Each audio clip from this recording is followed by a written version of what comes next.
तो संत किसको माने? संत कौन महाराज जी? बाहरी वेशभूषा से देखा जाए तो कौन, और आंतरिक स्थिति से देखा जाए तो कौन महाराज जी? सबसे पहली बात है, तीन का जो विजयी होता है उसे साधु कहते हैं। सब पूरे शास्त्र के हम सार बात बता देते हैं। जो शास्त्रीय भाषा में कहते हैं पुत्रैषणा, वित्तैषणा और लोकैषणा, और शाब्दिक भाषा में कहते हैं कंचन, कामिनी और कीर्ति। जो काम पर विजय प्राप्त किए हैं और जो धन पर विजय प्राप्त किए हैं, धन पर विजय प्राप्त मतलब धन की आशा का त्याग किए हुए हैं, और जो मान कीर्ति की वृत्ति का त्याग किए हुए, उसे ही महात्मा कहते हैं, उसे ही महापुरुष कहते हैं। जो मदन, मद, मोह, मत्सर, इन पर विजय प्राप्त की। महाराज जी ये तो आंतरिक स्थिति हो गई।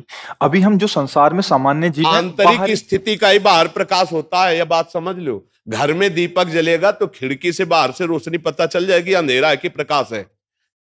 व्यवहार में पता चल जाएगा। ड्रामेबाजी का व्यवहार अलग होता है, समझ रहे हो।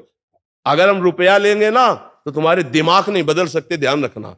और जिस दिन हम पैसा लेने लगेंगे उस दिन ये सब नहीं चलेगा जो आज देख रहे हो आप। ये आज इसीलिए है बिल्कुल प्योर शुद्ध काम, कोई भी मिलावट। हम आपको हलवा पूड़ी का प्रसाद नहीं दे सकते, हमारी क्षमता नहीं। हम आपको गुलाब जामुन का प्रसाद नहीं दे, हमारे यहां प्रसाद नहीं बटता कभी, क्योंकि है ही नहीं तो बचे क्या। जो व्यवस्था है वो अपना किसी तरह उधर पोषण के, सब अपने धर्म से कार्य में लगे। महाराज जी बाहरी वेश से, जैसे आपने बोला एक तो मुंडन और एक ये, तो क्या ये किसी गुरु द्वारा ही प्रदत्त होता है? गुरु प्रदत्त, बिना गुरु प्रदत्त संन्यास या भेष नहीं धारण किया जाता। आज सैकड़ों लोग बिना गुरु प्रदत्त धारण। हाँ, थोड़ा सा वैराग्य आया, थोड़ी दाढ़ी बढ़ गई, वैराग्य का तो आया नहीं, तो नहीं तो गुरु शरण में होगा। थोड़ा सा प्रमाद आया, कायरता आई, और भेष परिवर्तन कर लिया। माल छानने को मिलेगा, पूजने को मिलेगा, रुपया मिलेगा, उन्हीं से नौटंकी नाटक होता है। और जब वैराग्य आता है तो फिर ये नहीं होता, फिर भगवत प्राप्ति की चाह होती है। और फिर जो ये वैभव होता है वो आखिरी बात होती है। जब सिद्ध हो गया, भगवत प्राप्त हो गया, काम हो गया, तो भगवान जगत मंगल में उतार देते हैं। ये प्रारंभ नहीं है, ये अंतिम होता है। आज प्रारंभ में क्या प्रचार करोगे जब तुम काम पर विजय नहीं प्राप्त की, क्रोध पर विजय प्राप्त नहीं की? प्रचार क्या करोगे? यही इसी का प्रचार होगा। रुपया होगा, प्रणाम होगा, नमस्कार होगा, भोग सामग्री, इसीलिए सबके दिमाग में भर गया।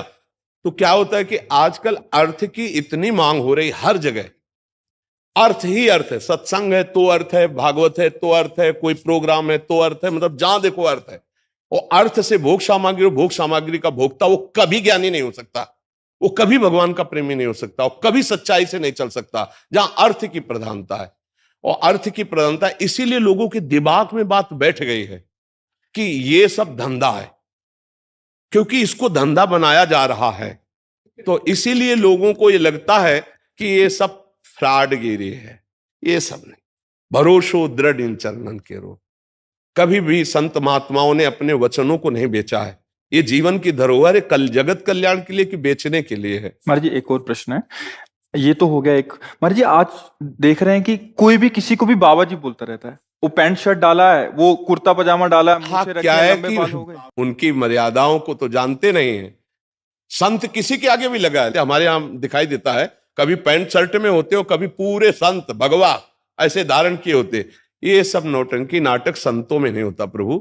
एक गुरु मर्यादा होती है। जो गुरु ने लंगोटी लगा दी, जो गुरु ने भेष दिया, वो आजीवन उसको निर्वाह किया जाता। संत उसमें लंगोटी धारण करेगा? अरे बिना लंगोटी का कौपी नवंता खलु भाग्यवंता, संत की स्थिति ऐसे। अच्छा, गृहस्थ में जो संत होते हैं वो अपनी मर्यादा से होते हैं।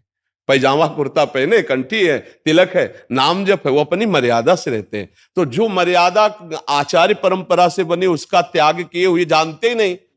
एक हितधाम में लाल कपड़ा पहने हुए थे, तो उन्होंने प्रश्न किया, तो जब उन पर दृष्टि गई तो स्थिति कुछ थी नहीं। तो हमने कहा प्रश्न बहुत ऊंचाई कर रहे हो, कहां से सन्यास लिया है? बोले कहीं से नहीं, अपने मन से पहन लिया। तो अब क्या होता है कि भेष बनाने में कोई ज्यादा देर तो लगती नहीं। नीचे लाल पहन लो, ऊपर लाल पहन लो, नीचे पीला पहन लो, ऊपर पीला पहन लो, जैसा मनावे वैसा तिलक लगा लो। कोई जानने वाला तो है नहीं कि आपके संप्रदाय का तिलक लगाएं, आप किस आचार्य से जुड़े हुए हैं। अब वो क्या है, वो जो कार्य करेंगे वो संसारिक कार्य करेंगे और बेइज्जती होगी संतों की। ये देखो, ये अमुक बाबा, अब वो पैजामा कुर्ता पहने हैं अमुक संत। यार संत किसके आगे लगता है? आचार्य परंपरा से जुड़े हुए, वैराग्य दीक्षा लिए हुए, उनके आगे संत लगता था। भाई ऐसे आचार्य, शास्त्री या ऐसे पदों से हम सम्मानित सबको किया गया, लेकिन संत शब्द लगा है आचार्य परंपरा से जो संत है,